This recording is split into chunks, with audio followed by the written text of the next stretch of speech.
માનનીય deputy CM સાહેબ, માનનીય ડીજીપી સાહેબના નિર્દેશ અનુસાર અને માનનીય નાયબ પોલીસ મહાનિરીક્ષક શ્રી રાજકોટ વિભાગના માર્ગદર્શન હેઠળ જો ઓપરેશન મ્યુલ હન્ટ અંતર્ગત જે રાજકોટ ગ્રામ્ય જિલ્લામાં જે તપાસ ચાલુ છે એમાં ઓલરેડી 1500 કરોડ જેટલું જે ટ્રાન્ઝેક્શન છે એ ઓલરેડી આ તમામ અકાઉન્ટ્સમાં ટ્રેસ કરેલો હતો અને આમાં અમુક આરોપીઓને અટક કરીને હાલ જ્યુડિશિયલ કસ્ટડીમાં છે.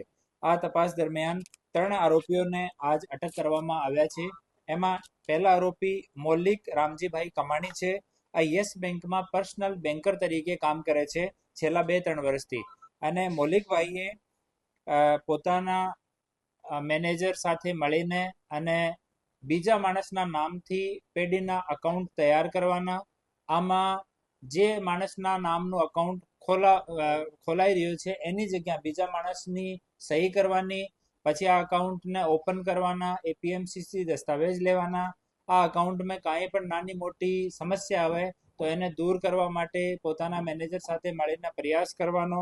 અને આ મૌલિક કમાણી એનાથી પણ એક કદમ આગળ જઈને જ્યારે પૈસા ઉપાડવાના અને આંગળીયા કરવાના હોય તો ਉਹ કામ પણ પોતે આ ચીટર્સ માટે કરતા હતા. તો મૌલિક કમાણીને હાલ અટક કરવામાં આવ્યા છે. એ મૂળ મેઘપર કાલાવાડ જામનગર જિલ્લાના રહેવાસી છે અને અમુક સમયમાં જ્યારે કોઈ સેન્સિટિવ ટ્રાન્ઝેક્શન થતો હોય તો બેન્કિંગ સિસ્ટમમાં અલર્ટ જનરેટ થતા હોય છે.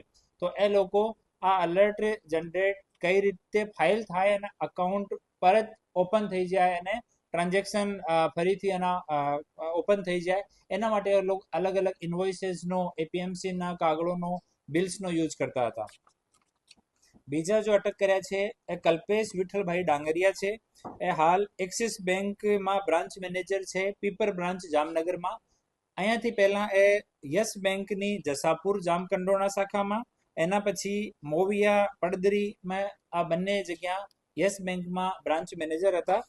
અને કલ્પેશભાઈ વિઠ્ઠલભાઈ ડાંગરિયા છે એ જો આ કેસમાં મેઇન વોન્ટેડ આરોપી છે. યાજ્ઞિક ઉર્ફે લાલો. લાલા સાથે એની મુલાકાત થઈ. લાલો એની મુલાકાત ઋષિત રેણી સાથે કરાઈ. એ લોકો નવા જ્યારે એકાઉન્ટ પેઢીના ખોલતા હતા ત્યારે લોકો બીજા સ્ટાફને ત્યાં મોકલીને સહી કઈ રીતે કરવાની છે, કઈ રીતે જો સિસ્ટમેટિક વેરિફિકેશન છે એને બાયપાસ કરવાનું, આમાં એ લોકો મદદ કરતા હતા. આ બેન્કિંગ સિસ્ટમમાં ટ્રાન્ઝેક્શન્સની અમુક મર્યાદા હોય છે, તો આ મર્યાદાને બાયપાસ કરવા માટે એપીએમસી જો માર્કેટ છે આનો એક વન ટાઈમ લેટર મળે છે કે ભાઈ આ પેઢી અમારે અહીંયા કામ કરે છે, તો આ લેટર તમે લઈ આવો તો પછી તમારા ટ્રાન્ઝેક્શનમાં વાંધો નહીં આવે. આ પણ સલાહ એ કલ્પેશ ડાંગરિયાએ એ ચીટર્સને આપી હતી.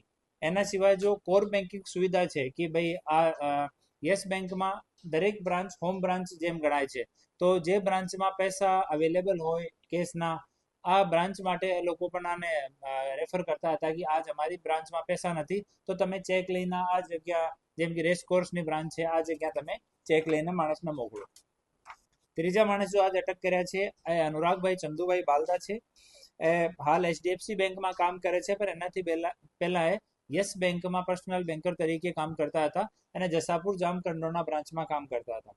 અનુરાગભાઈ બાલદાએ ઋષિત રેણીની સામે બેસીને ગોંડલમાં ફોર્મ ભરવામાં આવ્યો અને આ ફોર્મ નરેન્દ્ર નામના વ્યક્તિનો અકાઉન્ટ ખોલવામાં આવ્યો, પણ એની જગ્યા નરેન્દ્રની જગ્યા આ ઋષિત રેણીએ સહી કરી હતી.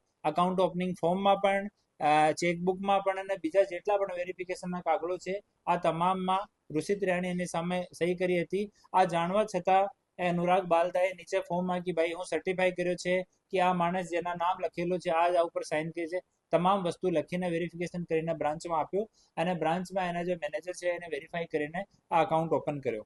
તો એ 3 લોકોની સંડોવણી આ ગુનામાં મળી. તો એ ત્રણો બેંકના 3 કર્મચારી હતા. આ 3ને હાલ અટક કરવામાં આવ્યા છે અને બેંક તરફથી અમે લોકો ઓરિજિનલ જેટલા ઓપનિંગ ફોર્મ આ લોકોના ટેન્યોર દરમિયાન જેટલા પણ અકાઉન્ટ્સ ઓપન થયા એની માહિતી પણ માંગી રહ્યા છીએ ને પછી આ તમામ ડોક્યુમેન્ટ્સને એના જો ઓરિજિનલ ઓનર્સ છે એના સ્પેસિમેન, સિગ્નેચર્સ અને રાઇટિંગ સાથે એફએસએલમાં મોકલવાના છીએ. હાલ સુધીમાં આ કેસમાં 20 લોકોની અટક થઈ ગઈ છે આ 3 સહિત, અને 20ના 20 માણસો જે કસ્ટડીમાં છે. હાલ એક પણ માણસને બેલ મળી નથી અને ટોટલ 85 જેટલા બેંક અકાઉન્ટ મળ્યા છે, જેના ઉપર 1930ની 535 જેટલી કમ્પ્લેન રજીસ્ટર્ડ છે. આ કમ્પ્લેન જો 535 છે, આમાં 74 કરોડ જેટલો અમાઉન્ટ ઇન્વોલ્વ છે, જો ખરેખર સાયબર ફ્રોડનો અમાઉન્ટ છે. ઓર ટોટલ જો આ 85 બેંક અકાઉન્ટમાં જો ટોટલ ટ્રાન્ઝેક્શન થયું છે તો 2500 કરોડ રૂપિયાથી વધારાનો હાલ થઈ ગયો છે. અને અમે ડીજી સાહેબને રિક્વેસ્ટ કરીને એક સીએ પણ આ કેસમાં એક્સપર્ટ એડવાઇસ માટે હાયર કર્યા છે. એ પણ અમને આમાં ઇન્વેસ્ટિગેશનમાં મદદ કરી રહ્યા છે.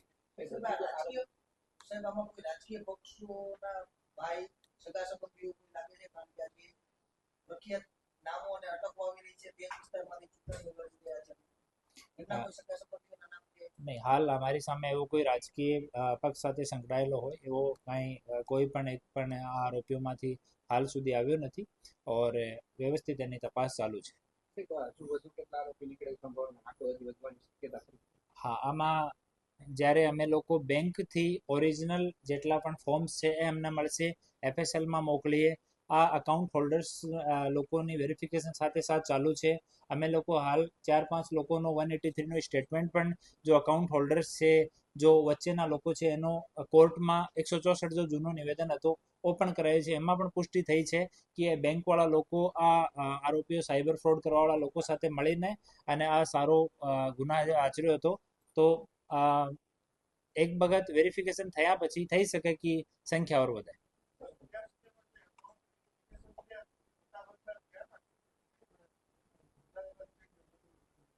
અકાઉન્ટ્સ આપણે અહીંયા નહીં છે, મોસ્ટલી તો રાજકોટ અને આજુબાજુના છે અકાઉન્ટ હોલ્ડર્સ. ઓર અકાઉન્ટને જો ઓપરેટ કરવાવાળા લોકો છે તો આપણે રાજકોટ જિલ્લાના અને આજુબાજુના લોકો છે.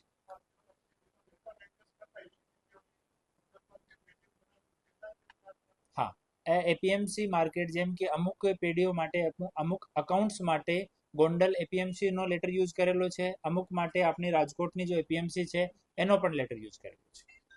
અને આ મેનેજર સાહેબ જો છે એના દિમાગની આ હતી કે ભાઈ તમારે એપીએમસી નો લેટર જે મળી જાય તો પછી આ ટ્રાન્ઝેક્શનમાં તમને વાંધો નહીં આવે. રાજકોટની એપીએમસી કેટલી પેઢીઓ છે? આમાં રાજકોટની અને ગોંડલની ઓર બાકી આજુબાજુની જો અમારી પાસે પેઢીના નામ અને અકાઉન્ટ નંબર આવી રહ્યા છે એની અમે તપાસ કરી રહ્યા છીએ. ઓર જો પેઢીમાં ટ્રાન્ઝેક્શન ડાઉટફુલ છે, આ પેઢીઓ માટે અમે ફર્ધર અલગ અલગ જગ્યાથી માહિતી માંગી રહ્યા છીએ. અને જેટલી એપીએમસી છે આ એપીએમસી તરફથી પોલીસને 100% સહકાર મળી રહ્યો છીએ. જો દસ્તાવેજ અમે માંગી રહ્યા છીએ આ તરત અમને મળે છે અને આ તમામ દસ્તાવેજોની વ્યવસ્થિત તપાસ ચાલુ છે.